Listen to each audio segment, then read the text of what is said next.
How do I look, Oscar? Fit? Yeah. Is it recording? Welcome to the Day Done Comedy Podcast with me, Terry Gargan. We are live. Well, we're not live, are we? I say it every fucking week. I say we're live. Kind of we're not are. live. We are now. We're live at the minute, but it's actually pre-recorded, so Right. we're not. We don't cut any of the swearing out or anything, so hide your kids. But we are coming from the Day Done Comedy Club stage, Southend's #1 comedy club. I say that I think we're the only one in Southend. The best one. At the moment. The best one, of course. It's The best, the one and only. It's the best one. And I am here with our guest, Ellie Wood. Lovely to be here, How you Terry. doing, Ellie? You all good? I'm all good. It's kind of like the casting couch here, isn't it? It Was is you a little bit. nervous? Yeah, a little bit. I'm feeling a little bit like first dates style. So that's all not right. first dates. I think we're well past that. No, I don't mean that. I mean, like, we're both too old for... Yes. No, I don't Am I know. old? They do have some oldies on. How old are you? 40. Oh, you're only 40, are you? 40, You're a only baby 40, then. I love I'm that. 46. Yeah. Yeah. Recently turned 40. Well, How I say long that ago? I'm nearly 41 now. You're nearly 40. Nearly 41, yeah. So I've had my little midlife crisis. Was it good? Hence the stand-up comedy. Do you know Hence what I the mean? stand-up comedy. We talk Yeah. about that. So what got you into comedy? The midlife crisis. Do you always wanted to do it, or Well, just... I used to do like a lot of acting when I was a child, Okay. right? So I was on like the classics, like The Bill. Oh, really? Yeah, so I you've was. been in some stuff? Yeah. I was on The Bill. I was on. Was you in Casualty? I wasn't in Casualty. I had an audition for EastEnders. Didn't get it. Who was Gutted. that for? It was for like it was only one episode, so it was just a bit part. But that was going to be my So moment. you was a bit of a Dawn Slater or Yeah, something, it was. Yeah, you know, That's like one of the quite good. Slaters, maybe one of the like less rough ones. I don't know. Yeah. But yeah, so that was kind of like when I was a kid. That was all I did was perform, be on stage, and then obviously, you know, life gets in the way, doesn't it? And you end Of course up, it does. you know, you end up working in like sales and recruitment. And I think when I turned 40, I just kind of felt like, what is missing in my life? Like, you know, I'm married, I've got kids, you know what I mean? I've got my own business, but it's like, I felt like there was part of me that wasn't fulfilled, you know? So I just kind of, I don't know how I got from A to B, but I started kind of writing. I'm a storyteller, right? I love telling Yeah. stories. So I started writing a lot of stuff down. And somehow I ended up doing a stand-up night, and I thought, it's going to absolutely, like, it ain't going to work out, but I'll just give it a go. And I did it, and it went really well. I had a right laugh, and I've been doing it ever since. Where was your first night? It was at the Cav. Oh, no. Yeah. Oh, Oh, yeah, no, I'm not oh, saying bad about it. You have to Oh, pay to perform there, don't you? And You take have to- someone with you. Yeah. You have to contribute, don't you? But yeah, I got the trophy though.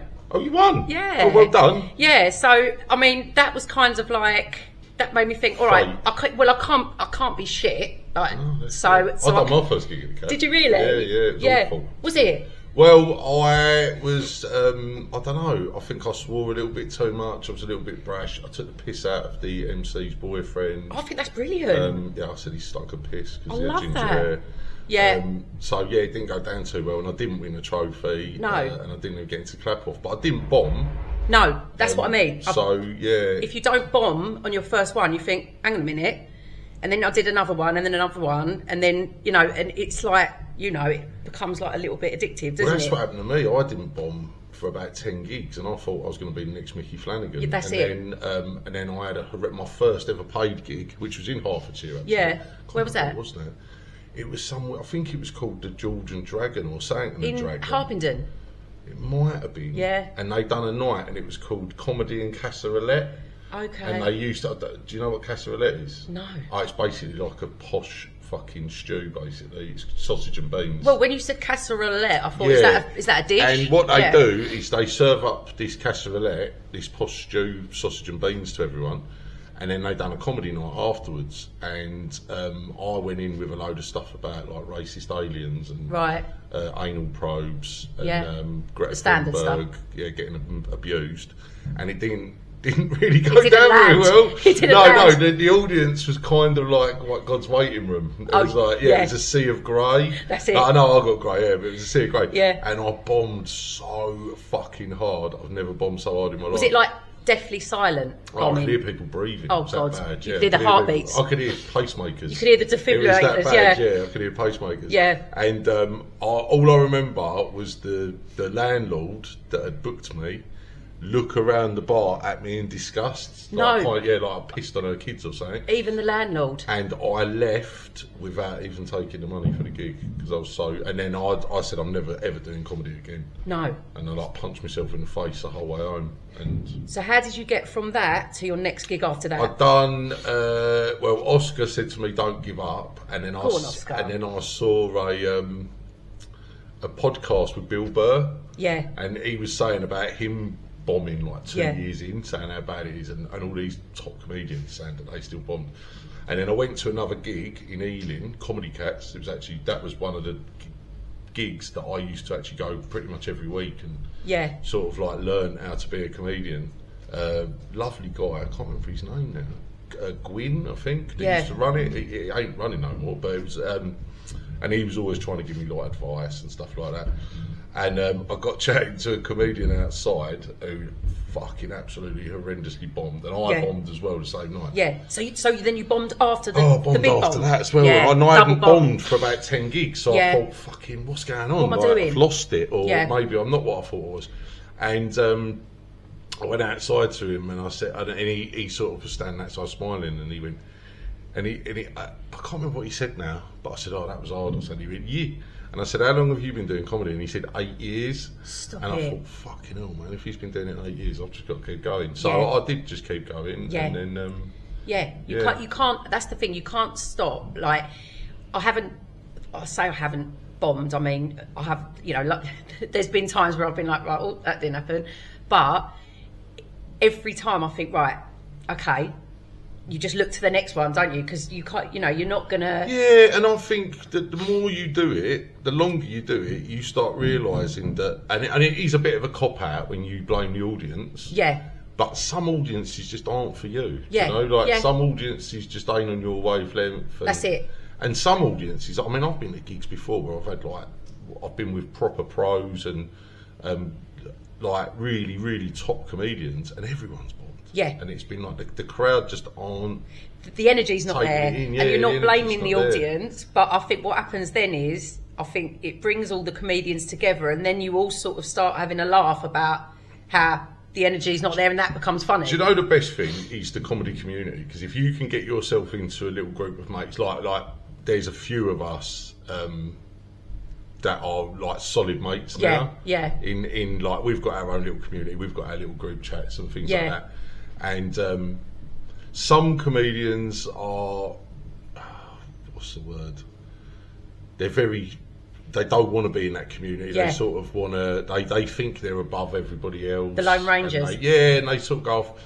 But if you can find yourself a little community, I said to my, I think it was Danny Andrews on it, because me, Danny Andrews, Alan Artek, Pete Withers, Bilal Rashid, we're sort of all really good mates. Is Danny Andrews the young the West one Ham that's boy? always changing his haircut, looks like a bit autistic. I performed with him the other day. He's brilliant. Danny's brilliant. He's brilliant. He won the Blackout. He won the Blackout podcast, didn't he? Yeah, he done my podcast. That's it. I met him the other night. Totally off his fucking trolley. Yeah.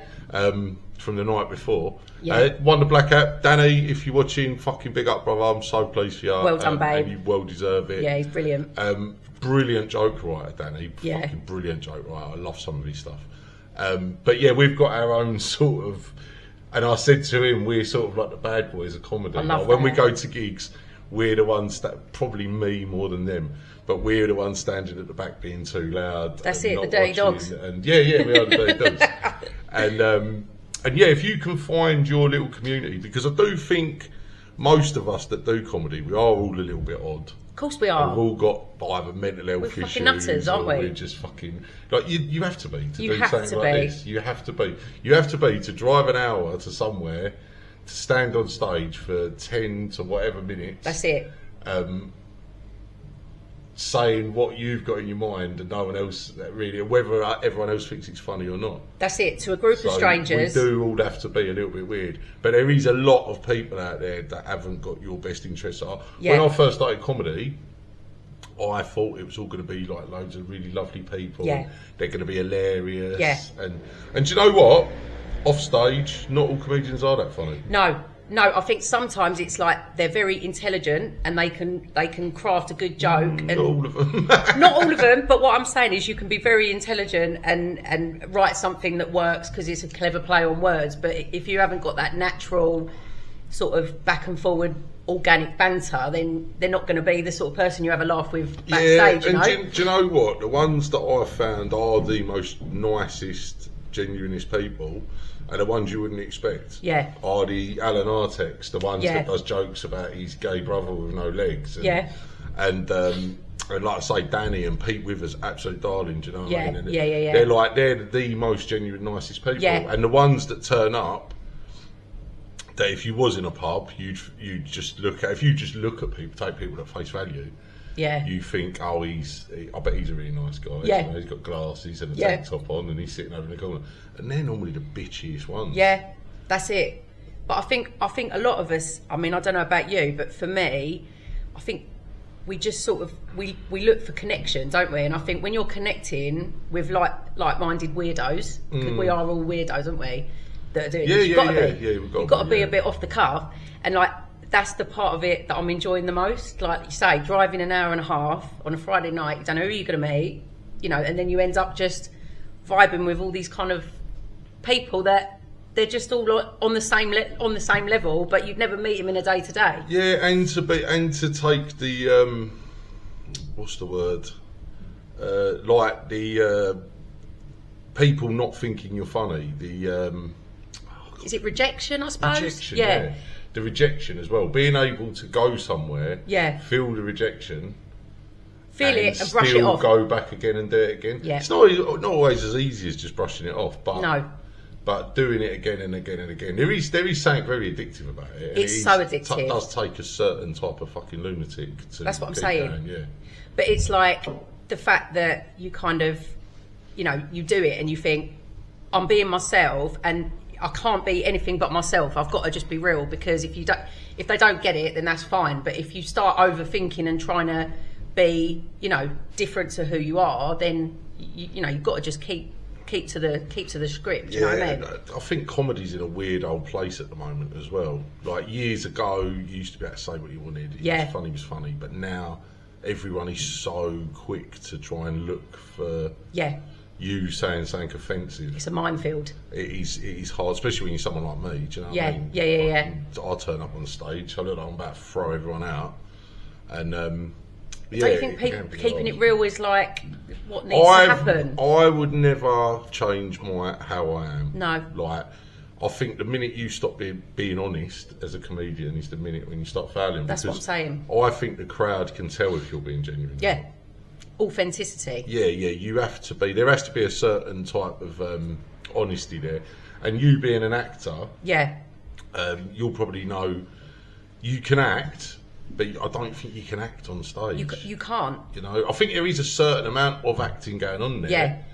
But if the audience can see right through you have to be fucking like Tom Hardy or someone to be able to fake it. That's it, 100%. And I think when you have those sort of like the quiet nights or the energy's low, you can't perform your way out of that one. You've got to just roll with it and think on the spot and be sharp. And then if that's not authentic, then you're not going to get through it. No, that's it. You're not going to survive it. The difference between comedy and acting is obviously with acting you've got a script. And you have to stick to that script and go up there. But with comedy, that script can change at any moment, and you have to be fucking ready for it. That's Otherwise it. You just fall straight on your ass. Well, that's how you learn. That's it, isn't it? And it's like, I feel like, you know, that last night was my 8th gig here, and now I know, I think, right, I'm going to now focus on the crowd work, you know, because I'm a storyteller. I like to tell stories and I like to make them funny. That's my kind of style, and I'm being myself.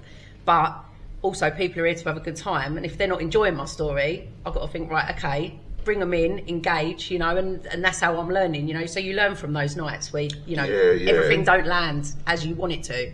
I think sometimes if you've got a bit of a rowdy crowd of people who are playing off, involve them in the joke. That's it. So if you're telling a story, then you ask them the question. Like if you're shouting out, like Ken last night. Oh, it's brilliant. He loved it. You just had to embarrass the band and make him fuck off and stand at the back. Because otherwise he was just going to hound everyone all night. Yeah. And if you're not strong enough to deal with something like that, then you need to keep doing it because. What's your thoughts on like women? Obviously, I'm new to the scene, and I can tell it's predominantly men. I think it needs more women, but it needs more women that are like men. Yeah. If I'm honest. I'd like to think, correct me if I'm wrong, that I'm a bit of a blokey, you're very type you're woman. very down to earth. You're very you're not the typical woman that gets offended by stuff. Not at all. And I think that's what comedy needs. I think comedy needs women that say cunt. How many times did I say cunt last night? Exactly, and this is where this is what we're missing out here. We're not. I good. think That's good to know. there's and another thing as well that annoys me is a lot of these gigs.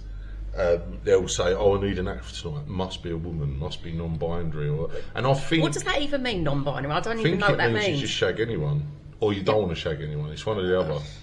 I don't know. I can't keep up. Shag anyone. Google it, Oscar. Google it, Oscar. I can't keep up with all these fucking That's what I'm saying. LGBTQ, SYZ, fucking WXYP. No. I can't keep up with them all, so I don't know. And I do think, why can't we all just be people? Why can't we all just be a person and That's not it. have to be a label? 100%. And that goes for women as well Yeah. in comedy. I think, why can't we just all be comedians? Yeah. Why do we not? Why do we have to be a woman? Why do we have to be gay? Why do Yeah. we have to be straight? Why do we have to be a man? Why Yeah. do we have to be? Can we not just be all comedians? And if we're funny, we're funny. And that's it. 100%. And I was the only woman last night, but I was saying this morning. I was talking to my friends, and it's like I grew up. My dad had a lorry firm, so I grew up with all the lorry drivers. Like, so when I was younger, Truckers called Barry. And all they was that, all yeah. called Barry, They're all called Dave. They were all called Barry, Dave. They all had tattoos. They were like my tribe. They were my best mates. You know what I mean? So I'd get home from school, go over to the lorry yard, be like, "You all right, Tell? You all right, Bal?" Tell. We were talking about this last week. Terry could never do a job. Like, Terry could never be a bank manager.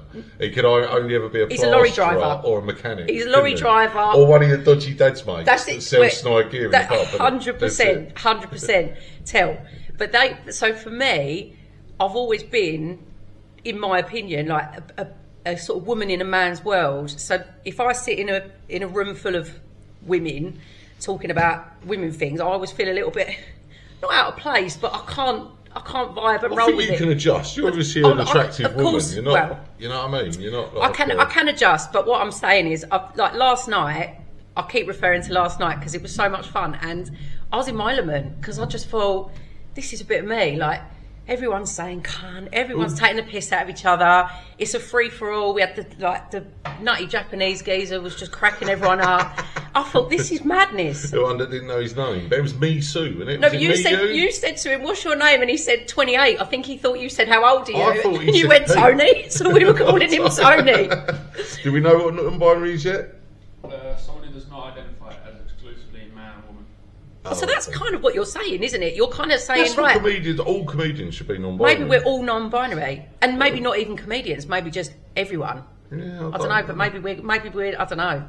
But Who knows? It's good you brought that up about the comedy club, because we did actually. This is why I started it, because I was fucking sick of not getting spots because I'm labelled as Bilal says, I look like I ride to work on an XL bully.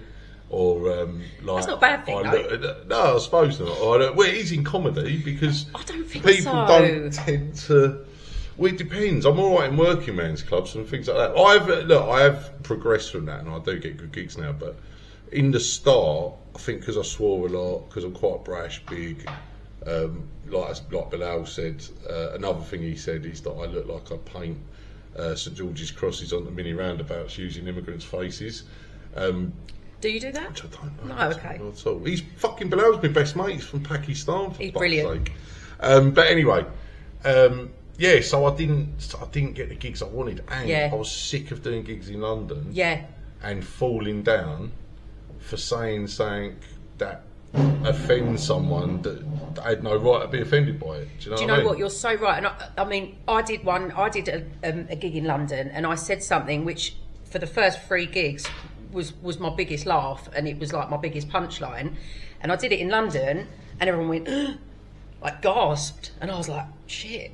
But you know, you just think it didn't a lot can put you off in the beginning, can't it? Because you think, oh god, I don't want to step on the wrong toes, you know. But then you just think the majority of people they are quite laid back, but everyone's just so on edge to know what they're allowed to laugh at or not. But that's why, like I say, that's why we started this club, and that's why it's called the Dirty Dog, because it is. You can do whatever. This is a safe space for comedians. Yeah, it really is. Yeah. That don't want to get cancelled. That's it. So we can say whatever we want here, as long as it's not fucking out and out racist, sexist, homophobic, or anything like that. Yeah. But we don't mind if you tiptoe just on the edge of that. You have to. As long as it's funny and no one. Like, I've had loads of gay guys down here and absolutely ripped into them, and they think it's fucking hilarious. They love it. Like everyone loves to be taking the piss out of. Yeah, and I do think that it's dominated by, like I said, people that get offended by things they've got no right to be offended by. Yeah. And it's not the actual people that, George last night. George is a good friend of ours at the comedy club. He's got a podcast as well. I think it's called. I've been on it actually. Yeah, I was looking at it this morning. Tell me what you do.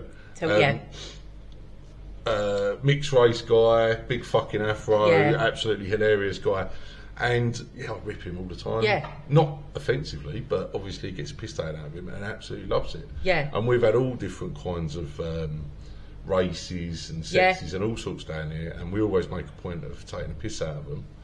If you're not taking the piss out of each other, though, is it even a comedy night? Are you a comedian if you don't like having the piss taken out of you? I did get quite some bad press once. She was an actor as well. Oh, was she? Oh, fuck it, I'll talk about it on here. Go on. Anyway, so I run another gig in a pub up the road called The Plough. Don't know if you know The Plough. Just what, in Southend? Yeah, it's in Westcliff. The Plough. Okay. Big massive pub. Anyway, put on a night. She turned up. Black lady. She was an actress herself, but her agent told her maybe she should try comedy. Yeah. Obviously a fucking failed actress. Yeah. She'd been in the bill and all that. We're all. You do the bill and then you just fail. And I ain't me being racist because she's black. She's been in the bill. You do the bill and then you just fail. You but I thought it was in the bill that was actually Russell Brand. Russell Brand was in the bill.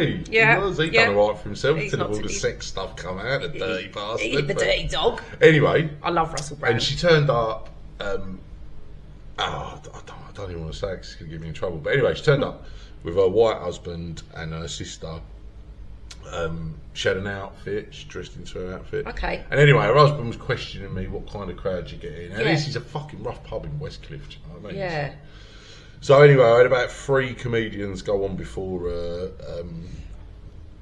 Maybe some of them told a few sexist jokes. Maybe some of them told, old school sort of Bernard Manning, not like Jim Davidson. Jim Davidson sort of stuff, not like completely racist. Yeah.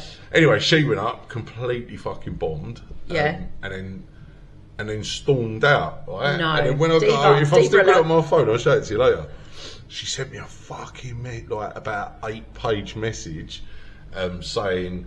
saying your club is not a comedy club, your club is a sexist, racist, homophobic, banging on for ages, basically calling me like I was like fucking Tommy Robinson or something. Yeah. And at first I sort of was like, well, I ain't going to fucking bite this. So I replied to her and I was like, listen, you ain't been doing, it was her third gig. And I was like, listen, you ain't been doing comedy long enough to be judging. Like, you're going to see a lot worse out on the just like take a pinch of salt. And I was quite kind to her. Yeah. Fucking, I know. I was like, let's just draw a line under it and leave it here. Don't come back. She fucking come back at me again with another big fucking long message, basically saying I will decide what we do about this, and like she was going to shut me down or something. No. So I replied back to her saying, listen, you're nothing but a fucking failed actress. Comedy's got no room for you. No. Bitch, so fuck off. You were shit. Sort of thing. Anyway, must have been a year later, I turned up at a gig. Oh, no. Ben Summers, Ben? Yeah. Lovely. So about a year later, I was headlining for Ben. And I looked on the roster, and she was on it. No. And I was like, oh, fucking hell. And I know Ben does some quite rough gigs in sort of Greys and Tilbury. Yeah, done the Greys. Yeah. So I said to him, look, Ben, I'm not fucking like telling you what to do, but this is what she done to me. I'm just warning you. Anyway, he messaged me back and he went, oh, she's already saw your headline and she's cancelled. No So way. I was like, fucking really? Anyway, I sent him the messages she sent me. And then about 2 months after that, me, Alan Artek, who else was there? Andy Zapp, there was a few other comedians. We were doing a gig in Ealing, Yeah. And she fucking just turned up. She turned up when I was there. She watched my set and then fucking left. No. And the woman that was running the gig was like, oh, like. Was she meant to perform, or she just came Yeah, to she watch? was supposed to perform, but And she as just soon didn't. as she saw I was there, that was it. She was fucking out the door. Oh my god! But her ego couldn't take the rejection. I don't know what it was. Do you reckon that's what it was? Because to be fair, I've got a joke about my dog being racist. Yeah. And I was in a bit of a frame of mind then when I was going to go up, do my bit about the racist dog, and as I come off stage, go, is that fucking racist enough? Yeah, and then we'll go. But it ain't about me being racist, it's just about Derek being racist. So. Derek's the dog. Derek's the dirty dog. Yeah. That's him. Yeah. Oh, bless him. Yeah, but that's the thing. Like, I think if you just can't take it, you can't take any of it too seriously, can you? Because it's like 100%. it is. If you're not having a laugh, then why are you even doing it? Don't you think? That's it. I think there's no point. Life's fucking hard enough, isn't it? Exactly that. Oh, 95s are boring and if hard work. And if you can find something offensive that isn't even about you, then I think you've just got a problem anyway. You're obviously.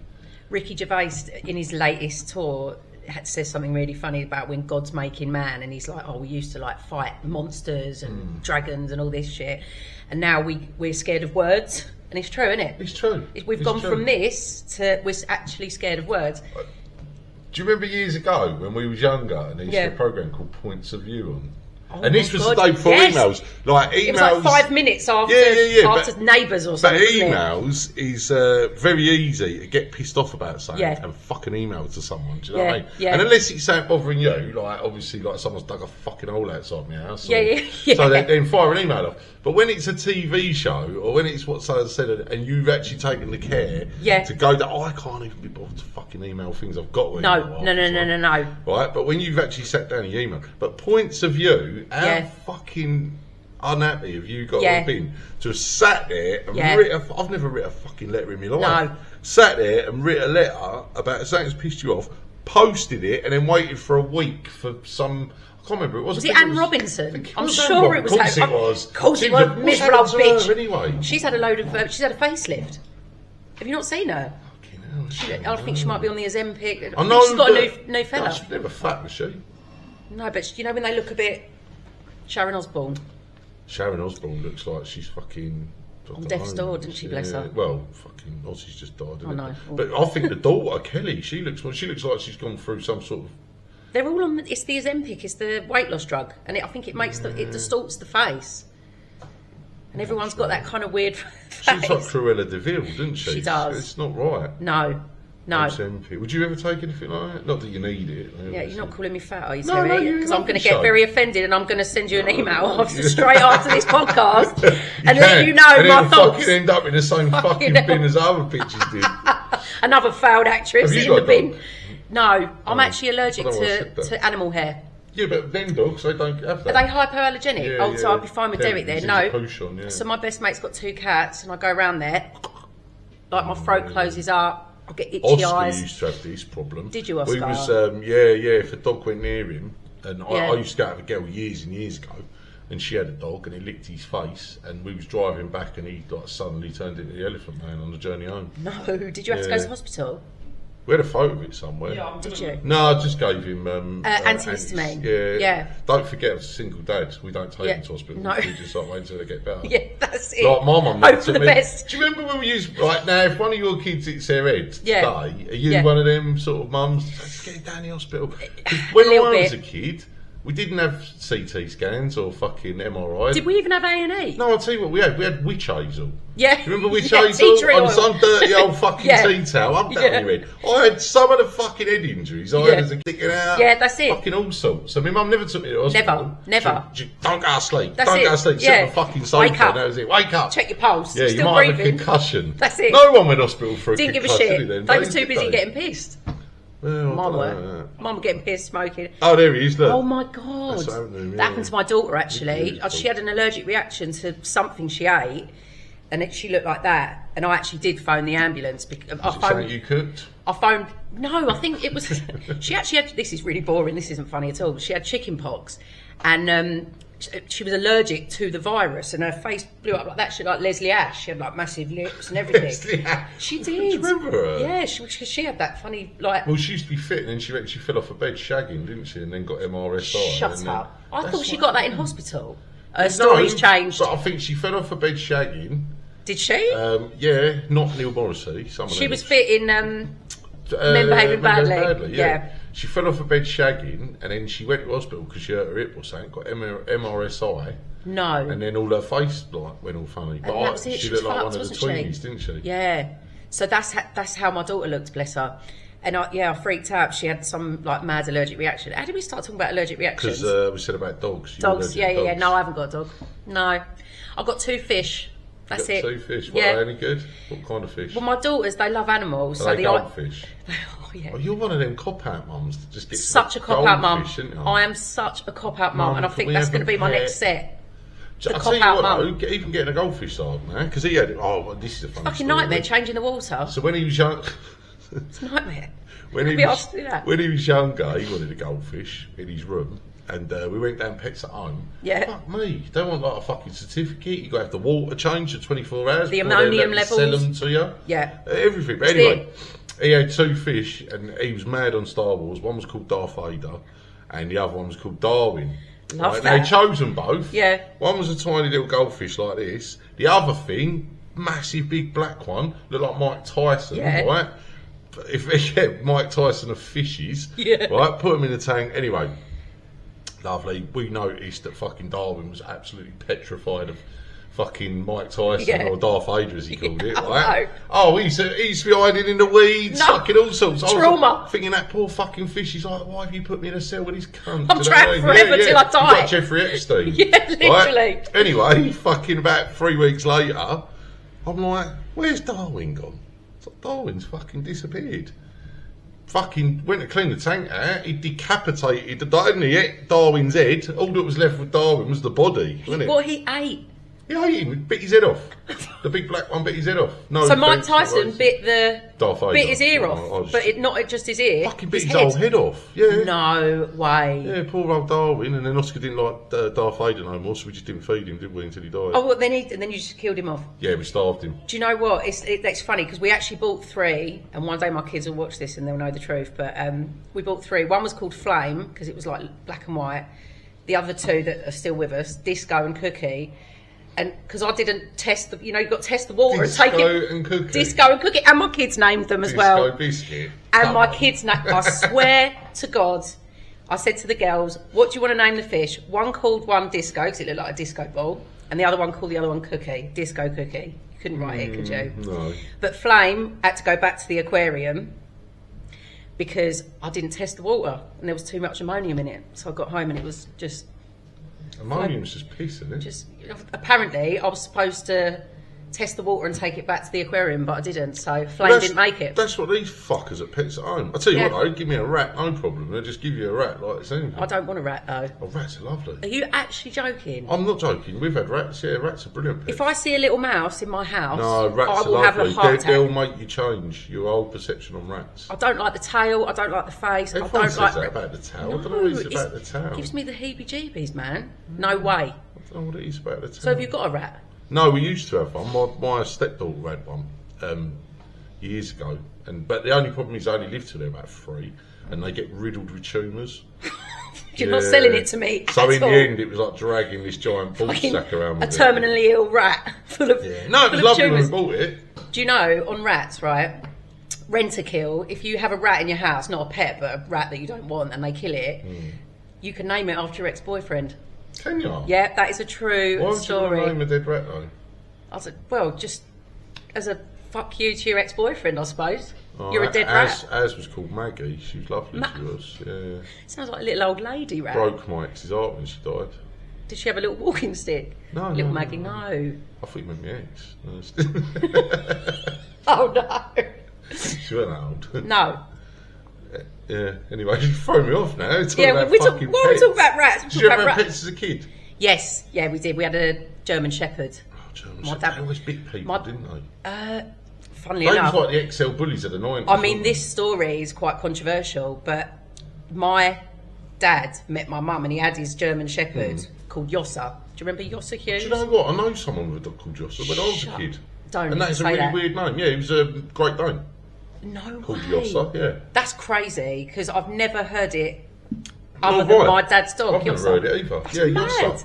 Yossa, yeah. Yossa and Murphy, they're two of them. Yeah. Yossa was a big black, he looked like an horse. I keep saying big black. And they'd say Big black big black horse. Great Dane, and he Yeah. always used to get out. This is when dogs could get out and no one cared. Yeah, that's it. Yossa was like my dad. The only time I ever saw my old man cry was when Yossa died. He was he was absolutely. He was sobbing. Yeah, I don't blame him. He was devastated. Yeah. But Yossa bit my mum on the bum. Really? Yeah, because they were having a row, and Yossa was just. Dogs do that, He was don't ride or die with my dad. He was my dad's right hand man. Yoss. But when I was a kid, I said this last week. Fucking, I keep repeating myself, but we said this last week with Curtis. No, Yeah. the week before with Curtis. That like everyone banned XL bullies, didn't they? Yeah. And when I was a kid, everyone in their class at school had someone that had an Alsatian that had bit somebody in Yeah, their class. yeah. And no one cared. Like no one That ever was used just to put the- dogs the down. 90s, in no. those. They just used to say it was like or something like that, didn't they? That's it. That was just it. the 90s. Put him out in the garden, he'd Yeah, be alright. you'll be alright. And that was it, yeah. It's right. You haven't got rabies. You're right. You're fine. I don't think rabies exists anymore, does it, No. in this country? What can you get if a dog bites you? What's that illness? Is it rabies? Probably stitches. I don't know. No, I don't think you can get rabies. No. There used to be loads of weird diseases. Not didn't there? tetanus, or am I thinking of something else? Tetanus is when you step on a rusty nail, isn't it? Or lockjaw. God. All the old school diseases are coming back to me I now. think they should come back. They should come. I think What kids else don't should know. make a We had comeback?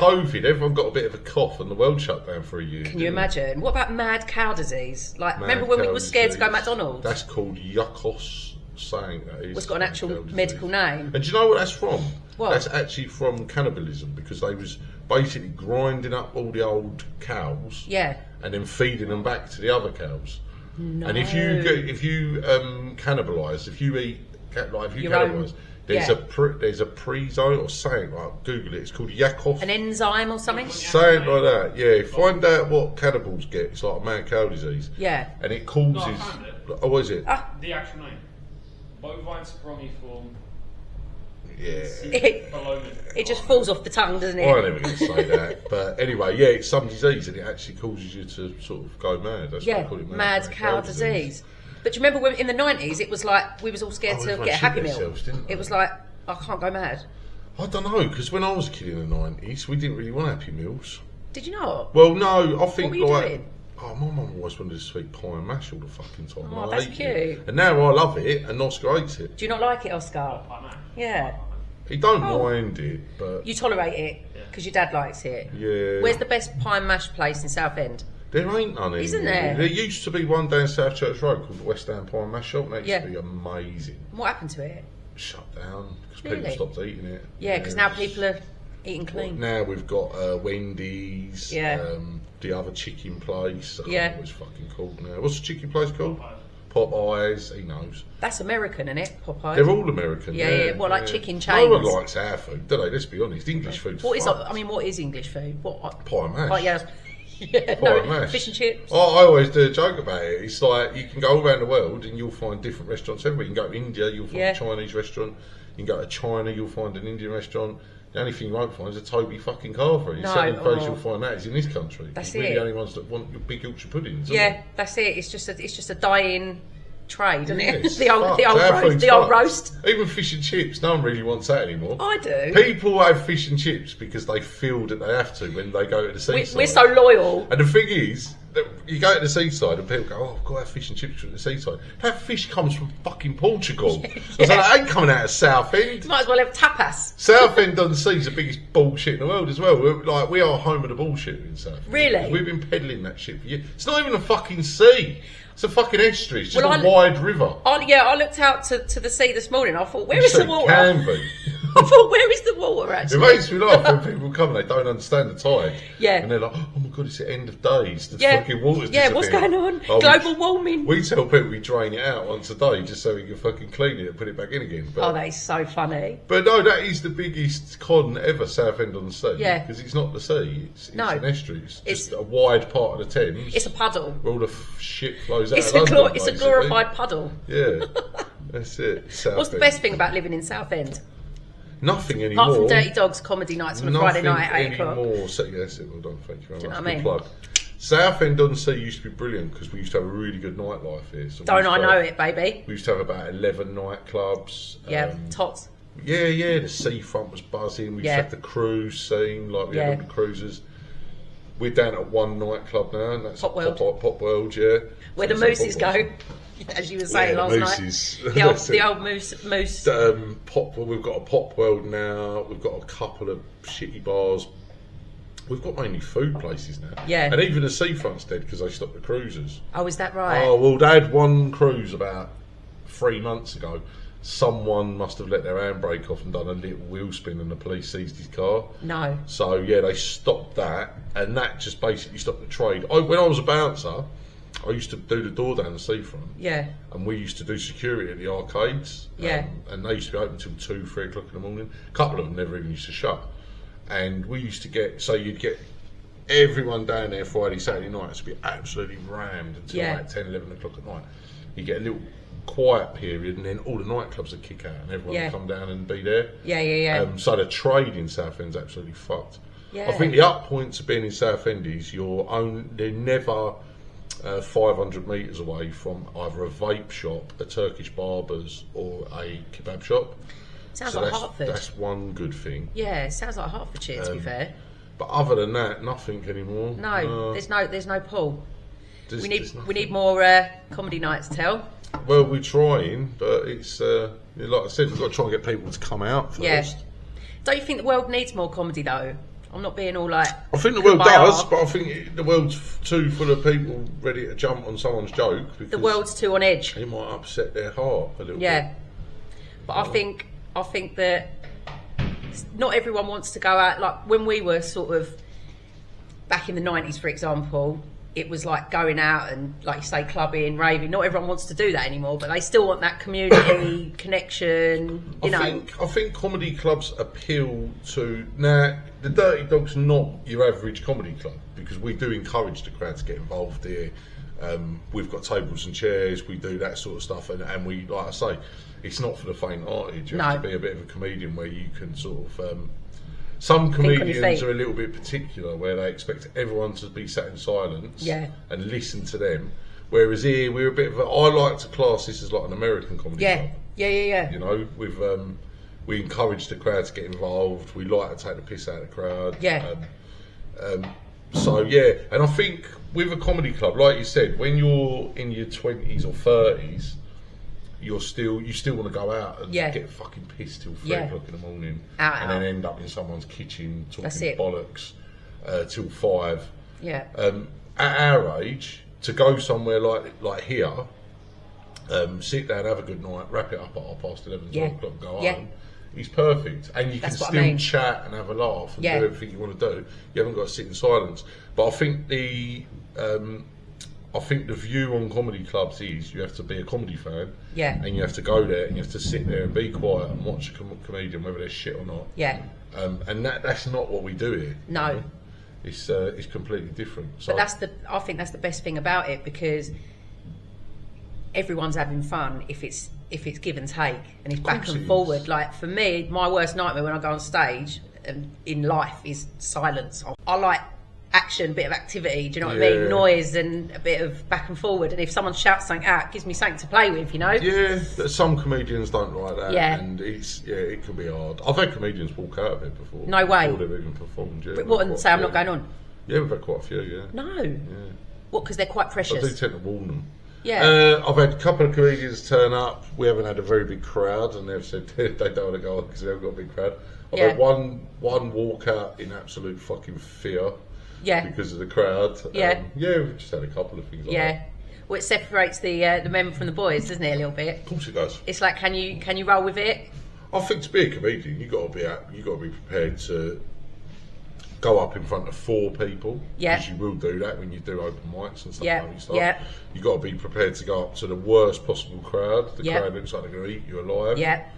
The wolves. You have to be prepared for everything. Yeah. You know? Yeah. Because the thing is, if you're a pro comedian and you're getting booked for paid gigs, then you're not going to go and turn your fee down. Cause No. you go in front of anything, wouldn't you? No, you got to deliver. You have to deliver because That's you're it. getting paid. So it's like you got to be able to work every situation, and I think you just got to be sharp, haven't you? And think, oh, is that Arsenal? No, Nottingham Forest, isn't it? Yeah, so that sounds like cheering, doesn't it? Are they Or playing- are they kicking off? Who just scored, Oscar? Was it Arsenal or Forest? Google it, Oscar. Google it. We need to know. I don't even know who's playing. I'm not into football. No, you're not into so I don't football. care, no. I like going to Arsenal because for me, it's just another Is that because community. your husband's into football? My husband's Arsenal. Like my dad was never into football, so we weren't. I'm one of two girls. My dad liked cars and So machines. you sort of feel that you have to be into it because he is. It's not even that. It's just it took me to again. This links to the when you used to go out raving and all that sort of stuff.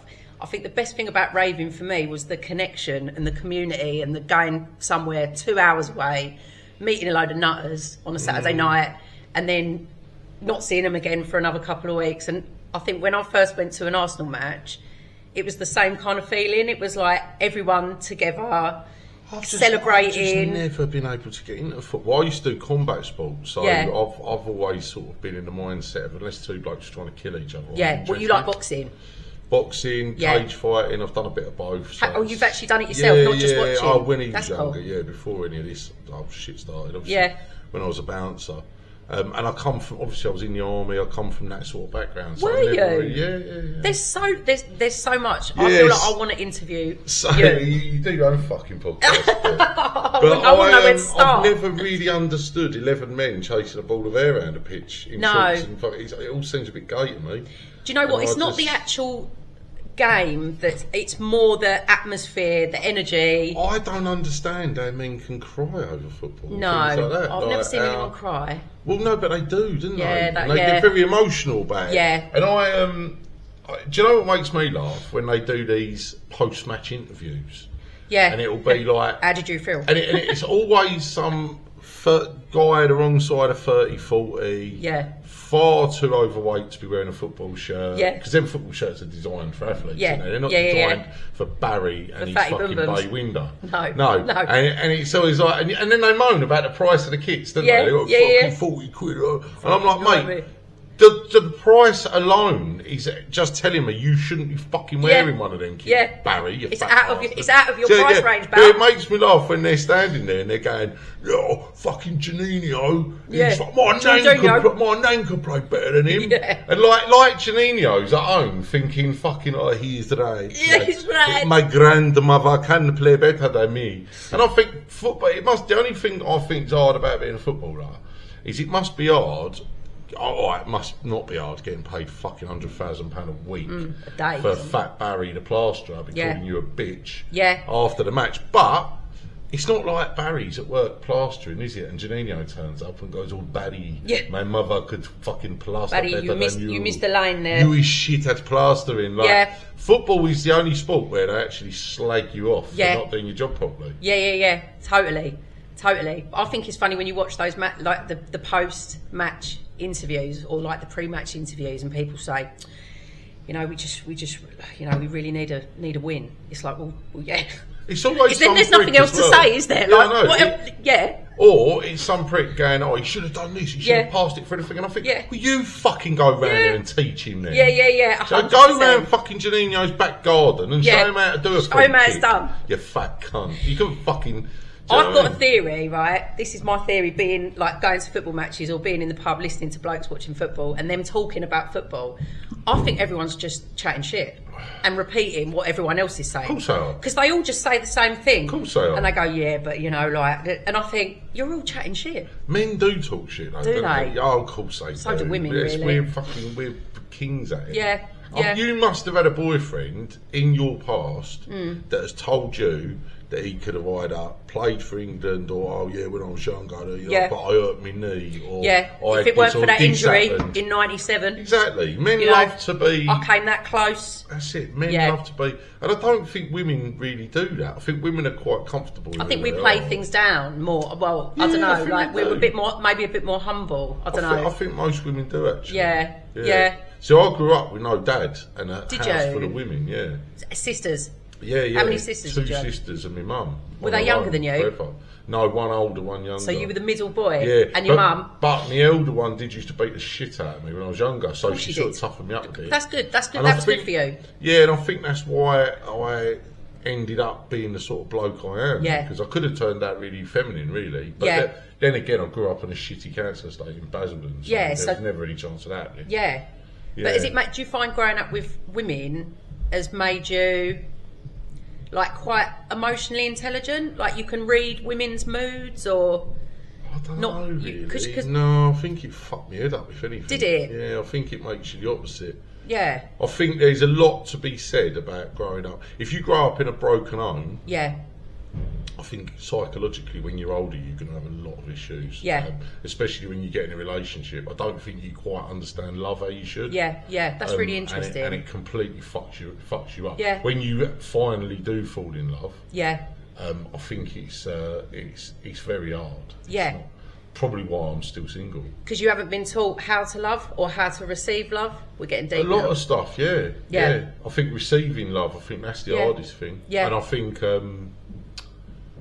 think knowing what love is all about. I think Yeah. it's easy to get love tied up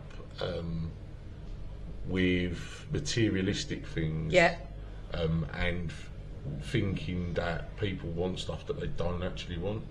And when you conditional love. Yeah, and then Yeah. when you actually realise that all people really want is, I think that material stuff and everything else is, oh fucking hell, man, it's like the fucking Jeremy Kyle. We're going deep. I'm We are here for getting it. deep. I'm We'll here for start this. crying in a This minute. is It's my. like Do Theo Von. you want some tissues? I've got some tissues. No, I'm all right. No, go on.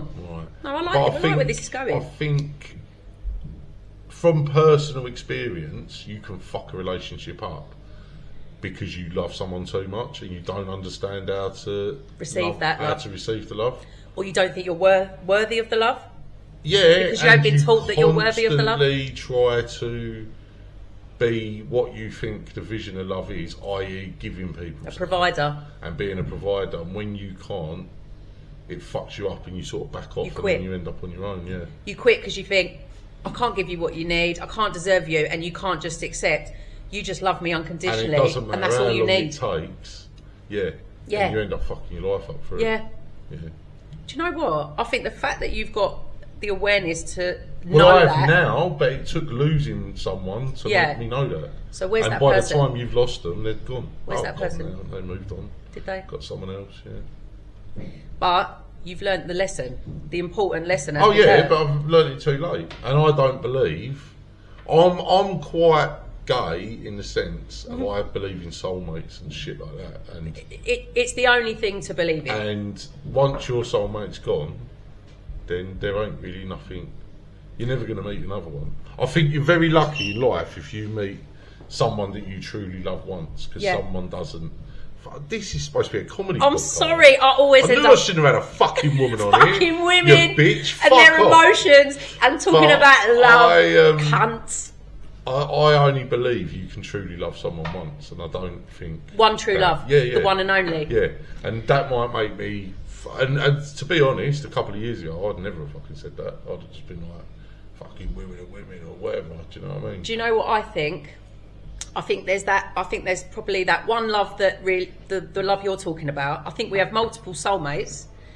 Like my best friend's my soulmate. Do you know what I mean? My sister's my soulmate. But you're talking about the soul, almost like the soul mirror, like the one true love. And I Yeah. feel like you can learn that lesson from that person, and I think you can meet someone else, but what you're saying It's is it never won't be the same. Yeah, It'll never be the same. I know what no. you're saying. Yeah. Let's change subject. Oh, right, what can we talk about? Donald Trump. Donald Trump. Is Doesn't he in the everyone want to news talk these about? days? Doesn't everyone Oh, want I to talk about don't. Donald Trump? Donald Trump. Am I don't right? really I'm like, I don't really understand politics. I if just I'm like his honest. little dance he does. All I know about politics is they Oscar laughed at that. all just lie just as much as each other. That's all I they know. do. I don't go down that route. The old politics. No, thing. I don't understand all this. Like, I've got totally this Free Palestine stuff. I don't know whether if you say free Palestine, it means you're a racist, or if it's the other ones that are, I don't understand any of it anymore. No. Because everyone's killing each other. Yeah. So who's right? Yeah, I'll tell you And what. I've been to war, and I've seen genocide. I've seen. Which wars did you go to? I served in Bosnia, Kosovo, Northern Ireland. That's mad. So Northern Ireland, the thing that got me with Northern Ireland was when I served in Northern Ireland, I was only young. And I didn't really understand it, and I spoke to my sergeant. Yeah. And before you go, they give you sort of like an education on it and what it is, and it's about religion. Basically, that's all it boils down to. We went over there fucking loads of years ago, and we tried to breed out the Catholics because we didn't want. We wanted us to hold the fucking the thing. Protestants. And the Protestants. And Ireland was always a country that sort of lived by religion. Anyway, and when I went out there, obviously I was only a kid. Because they get you at that age in the army, don't they? They don't want you to be able to think for yourself. No. What was you, 17, 18? 16 when I joined. Fuck off. Yeah, junior leaders. Yeah, I was 20 odd when I got out. Jesus. But I didn't really quite understand it, and I said to my sergeant, I said, what's this all about? And he said, the thing is, this war will never end because it's the hate is passed down through generations. Yeah. And by the time you get to certain ages, it's not even about religion or it's about they took the country. It's just because it's what their dads and their granddads believed. It's generational. It's generational hate. That you can't break that generational. And it's just passed down and passed down and passed down, and it will never fucking stop until someone sort of just goes, "Oh, is it really worth it?" Well, it's like the Turks and the Greeks, isn't it? It's the same thing, and you just think, well, surely we're a world now that are a lot more open-minded and accepting, and religion takes a bit of a back seat. And really, in Northern Ireland, all that really is sort of, I think it's from our point of view, from England's point of view, is that we don't want to back down and give them back something that's really theirs. No. And it's the same as like all these, and every other war that's ever started has been over money, or it's been over oil, resources, or whatever. Yeah. And as much as they try and make it about religion. Yeah. Do you know what I mean? Yeah. It ain't. It's never about that. When Afghanistan was all about when my good friend of mine was killed in Afghanistan. No. And and when I went to his funeral, everyone was sort of having a little bit of a nervous breakdown. Yeah. And his sergeant major was there, and he said that war is nothing to do with the Twin Towers. It's fuck all to do with that. It's about oil pipelines and it's about heroin. It's about the poppy fields. No. Because they was guarding the poppy fields. Yeah. And he said to me, he was like, "Mark my words." After this was back in 2000. He was only just been born, 2007. Yeah. And he said, "Mark my words. After this, we're going into Syria, Libya," and he was fucking bang on. He knew. He was bang on, and it was all to stick an oil pipeline through. Yeah. And all those people had to die for that reason. Well, that's it, isn't it? No one cares. At the end of the day, you're only a number, aren't you? Yeah, it's so true. Anyway, welcome to the comedy literally, podcast. Comedy at its best. Comedy. We've talked about love. We've talked about failed relationships, soulmates, and now we're talking about war and genocide. Dogs is alright. I don't want to talk about. All right, dogs. As long as they're dirty dogs. No, as long as they're funny. But what's your best joke at the moment? Oh my God, you've put me on the spot now. So I do one. Actually, this goes to show that you've got to kind of you've got to ride the moment, because this joke really went down really well when I did my first few gigs, and the last few it didn't. But everyone's got ADHD, right? Have you got it? Yeah, I've got it. Yeah, of course. Badly, yeah. So the joke is, has anyone here not been diagnosed with ADHD? Right, and it gets a laugh. But I think maybe some of the more senior people in the audience, it's all a load of bollocks, isn't it? Like my mum said, everyone's got a label. No one wants to talk about it. When I was a kid, if you had ADHD, you were just a little cunt. You're just a little shit. Yeah, no one. Do you know what I mean? You was just the naughty kid or the unruly kid. But now it's like, if you get up and you haven't got ADHD, then like, what are you even doing? So yeah. I think people that self-diagnose themselves with ADHD off of TikTok or something like that, they sort of take it away from us that have actually got really bad ADHD. Yeah. You got ADHD. So yeah, that's in my. You didn't see my set last night, no, did you? I was sorry. No, you was. I will say I was opening for, I can't remember his name now. Google that little geezer that I was open for last night. The Britain's Got Talent Britain's guy. Got Talent guy. I should have took more notice, really. You should know. Yeah, you should at least know his name. Richard He knows or your Robert name. Sachs. He knows Robert. your name. Well, I don't know if he saw my set because He he was might have walking around absolutely fucking. He was shitting freaking himself. out. Yeah. No, Robert Sachs. He's got glasses and blonde hair. He plays the piano. Robert White. That was it. Robert White. Yeah, Yeah, I was opening for Robert White last night. I'm sorry. Yeah. I didn't get to see that's that. right, darling. That's showbiz and all that. But no, So I was chatting to a bloke, and this was during the midlife crisis era of earlier this year, and I was just. I've always been all 6 over. months Yeah, ago, literally, yeah. still going. I've always been all over the place, right? And it's just like my dad's like, you're just a fucking nutter, and that's it. You're a nutter. That's it. But I was talking to this bloke, and he went to me. He goes, the pace of you. He went, it's scary. He goes, you're so much like me. It's actually. He goes, you need to go and get yourself tested because you go and get tested. And I thought, what's the point? What's it going to change? So I went and got tested, and the joke is, best 750 quid I ever spent because they make you fucking pay for it, and anyway. Well, you can do it in the NHS, but it takes about It takes about 8 years or something. So Yeah. I thought, what's the point? I'll be dead. Well, hopefully not. But You're yeah. that fucking old. No, I know. Jesus Yeah, Christ. yeah. I'd be dead if that was true. I exaggerate for effect, and So goes, do. and then so I went through all these. I did all the questionnaire, and obviously I couldn't even do the questionnaire. So I thought, fuck this, couldn't concentrate and all that. And it's like classic. So I had the follow up meeting with the therapist or whatever, the doctor. And she said, you're severely ADHD, everything, you have to go back to your childhood, how do you remember this, and what do you do this, and do you ever find that talking over people, and because you've got so many faults, and you can't retain all the faults. Yeah. So she said, you're severely ADHD. So I said, right, what's next? Do you know what I mean? So she gave, so they put you on medication, but it's just speed. Yeah. So my body's a bit like... Did you take it? I took it for a bit. My husband said I was gurning, so I thought, no, I don't need that on the school run. So I sat there, but it didn't change anything. So I thought, what's the point? Really? It's just my personality. Do you know what I mean? It's Ritalin, isn't it? Or, that's it. It was Ritalin. It's what they give the naughty kids at school. So I'm 40 years old taking fucking Ritalin. It's weird that they give you speed, isn't it? Because this is a scientific fact. We're going science now. An ADHD brain actually... a stimulant like speed or cocaine or whatever actually calms the brain down, whereas a normal neurotypical person will take speed or coke or whatever and it'll liven them up. Our brains are so like that. Say our brains, the ADHD brain is 1,000,000 miles an hour. Speed and cocaine stimulants actually calms it down. Yeah, but it can just make you think of one thing then, can't it? Hyperfixation. But then ADHD people want to be able to think about one thing. That's kind of like how they need to function. But I don't want to think about one thing. I don't want to change, I do think sometimes it would be nice to be able to concentrate on stuff because I've got no concentration span at all. Because you're ADHD. Yeah. So you need. I mean, try the medication, but No, I weren't about the gurning. No, I'd never do anything again. I tried self-medicating with fucking cannabis for years. Yeah, I don't think that. It just turned me into an horrible person. Did it? Yeah. Was it Everyone like strong thinks that THC cannabis though? Oh, it was fucking off the Albanians. It was wicked. Was it nice?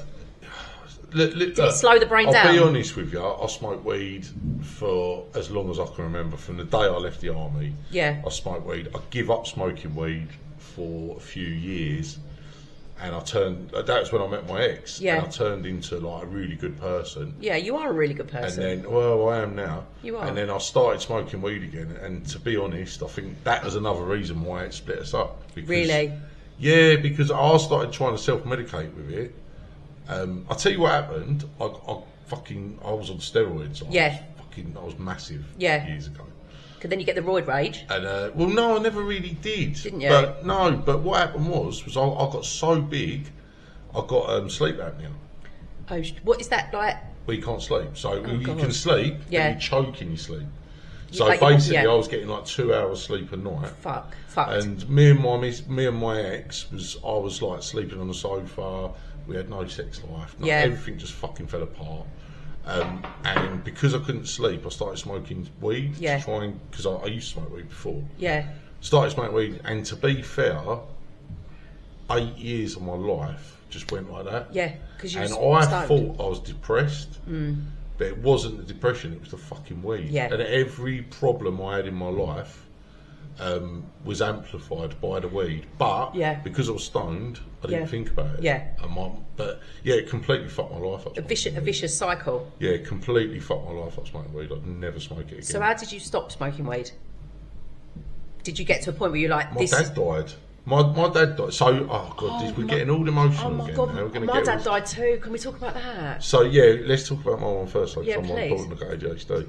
I forget what happened. So basically, me and my missus was going through this fucking thing of getting back together, splitting up, getting back together, splitting up, Now I know it's because of the weed, because I was just fucking stoned all the time. I was an horrible person. Didn't want to do anything. I was like a fucking alcoholic, basically, with weed. Didn't want to do this, didn't want to do that. Anyway, we sort of split up. And my dad died in that time, but I was sort of going through a transition where I knew things weren't right between me and her, and I wanted to sort of get myself better on my own. She always thought I was depressed. When it wasn't. Now I know it was me being stoned all the time. Anyway, my dad died, and my dad was like an absolute fuck up, bless him. Never had any sort of relationship with him at all. No. My dad died. I had to go with my auntie to go and clean his room out and all this lot, and he had like fuck all, just died with like a shirt. He's alcoholic and everything. And I said to myself, right, I'm never fucking good. I'm not ending up like that. No. So I give up weed, and I thought I'd get myself all better, and me and my ex would get back together. And then she'd already moved on. So listen, it sort of fucks everything up. But I just feel like your dad dying is the biggest thing that happens to you. My dad died, right? And that is what I call it, the midlife crisis, and I make a joke out of it. But I questioned everything. I questioned absolutely everything in my life. I was like, I'm not happy with this, I'm not happy with that. I was just like, and he died 5 years ago. When did your dad die? About a year ago now. Oh, so it's fresh. But I never really knew him. But so you did. But then there's that.